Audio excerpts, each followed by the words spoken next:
Iran के साथ Israel और अमेरिका का भीषण युद्ध लगातार जारी है। दोनों देश मिलकर भी ईरान के हौसले तोड़ नहीं पा रहे हैं। ईरान एक के बाद एक घातक हमलों से अमेरिकी सैन्य बेस और ईरान के सुरक्षा कवच को भी भेदने लगा है। जिस ईरान को लेकर अब तक ये माना जा रहा था कि अमेरिका और इजराइल के अत्याधुनिक हथियारों और उनके एयर डिफेंस के आगे ईरान की सैन्य शक्ति कुछ भी नहीं है, उस ईरान ने इन दोनों परमाणु शक्ति संपन्न देशों के इस भ्रम को भी तोड़ना शुरू कर दिया है। ईरान ने अब अपने उन शक्तिशाली हथियारों से वार करना शुरू किया है, जिसने इजराइल के अभेद्य सुरक्षा कवच को भी भेद डाला।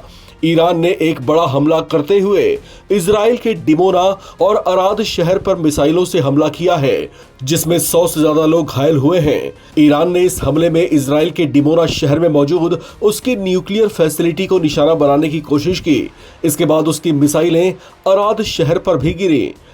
इजराइल ने हमले की पुष्टि करते हुए बताया कि डिमोना सिटी में कम से कम 40 जबकि अराद सिटी में 70 से ज्यादा लोग घायल हुए हैं, जिसमें से कई लोगों की अवस्था बेहद गंभीर है और उन्हें अस्पतालों में भर्ती कराना पड़ा है। इसके अलावा इजरायली न्यूज चैनलों ने हमले में बहुत से लोगों के मारे जाने का भी दावा किया है, जिसकी इजराइल सरकार की ओर से फिलहाल आधिकारिक पुष्टि नहीं की गई है। इजराइल के विदेश मंत्रालय ने बताया कि ईरान के हमले में उसके रिहायशी इलाकों पर भी बमबारी हुई है, जिसमें बड़ा नुकसान हुआ है। उन्होंने इस हमले में बच्चों के घायल होने की भी बात कही है। इजराइल की राष्ट्रीय आपातकालीन मेडिकल सेवा MDA या मेगन डेविड एडोम ने बताया कि डिमोना के रिहायशी इलाके में मिसाइल हमले के बाद घायलों की संख्या लगातार बढ़ती जा रही है। फिलहाल अस्पताल पहुंचाए गए 40 से ज्यादा लोगों का इलाज शुरू किया जा चुका है। इस युद्ध से पहले तक इजराइल को अपनी 3 लेयर एयर डिफेंस सिस्टम पर बड़ा गुमान था, जिसे शॉर्ट रेंज, मीडियम रेंज और लॉन्ग रेंज तीनों ही तरह की मिसाइलों और रॉकेट हमलों से बचने के लिए एक्टिव रखा गया है। लेकिन ईरान के ताजा हमलों ने इजराइल के इस लगभग अभेद्य माने जाने वाले सुरक्षा कवच को भी भेद डाला और उसके दोनों महत्वपूर्ण शहरों में भारी तबाही मचाई। इसमें से एक डिमोना शहर में मौजूद उसकी न्यूक्लियर फैसिलिटी को भी तबाह करने की कोशिश की गई।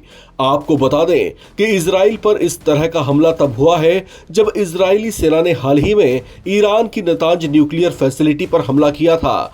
इसे ईरान के बदले की कार्रवाई बताया जा रहा है। ईरान ने कहा कि वो नतांज में अपनी परमाणु सुविधा पर हमले के जवाब में इजराइल के परमाणु कार्यक्रम को निशाना बना रहा है। डिमोना शहर में इजराइल का मुख्य परमाणु रिसर्च सुविधा मौजूद है। दोनों शहरों पर हुए हमलों को इजरायली एयर डिफेंस सिस्टम रोकने में नाकाम रहे। AFP की रिपोर्ट के मुताबिक डिमोना और अराद में इजराइल ने इंटरसेप्टर लॉन्च किए थे, लेकिन मिसाइलों को वो रोक नहीं पाए। इजरायली सेना ने कहा है कि वो मिसाइल को न रोक पाने की घटना की जांच कर रही है। हालांकि उसने मिसाइल को कोई बड़ा खतरा नहीं माना है। शुरुआती आकलन के मुताबिक एक मिसाइल जिस पर कई 100 किलोग्राम का वॉरहेड था, आवासीय इमारतों के बीच जा गिरी, जिससे इमारतों को भारी नुकसान पहुंचा। इससे जुड़े फुटेज से ये पता चला कि अलर्ट सायरन बजने के कुछ ही सेकंड के बाद मिसाइल आ गिरी। इजराइल के प्रधानमंत्री बेंजामिन नेतन्याहू ने अराद पर हमले के बाद इसे भविष्य के लिए चल रहे अभियान की एक बहुत मुश्किल शाम बताया। सोशल मीडिया प्लेटफॉर्म X पर एक बयान में उन्होंने कहा, कुछ समय पहले मैंने अराद के मेयर याइर मायान से बात की और उन्हें सभी इजरायली नागरिकों की तरफ से संदेश दिया कि हमारी प्रार्थनाएं घायलों के साथ हैं। उन्होंने कहा कि हम अपने दुश्मनों पर सभी मोर्चों पर मजबूती के साथ हमले जारी रखेंगे।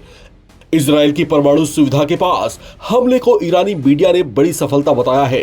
ईरान की तंजीम एजेंसी ने एक बयान में कहा कि दुश्मन को एक बार ऐसा सबक मिला है जिसे वो भूल नहीं पाएगा। ईरानी मिसाइलों से कोई भी इलाका सुरक्षित नहीं है।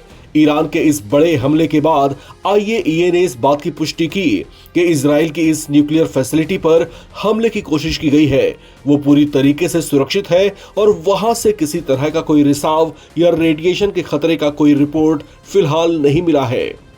इस रिपोर्ट में फिलहाल इतना ही। बाकी अपडेट्स के लिए आप बने रहें नवभारत टाइम्स के साथ।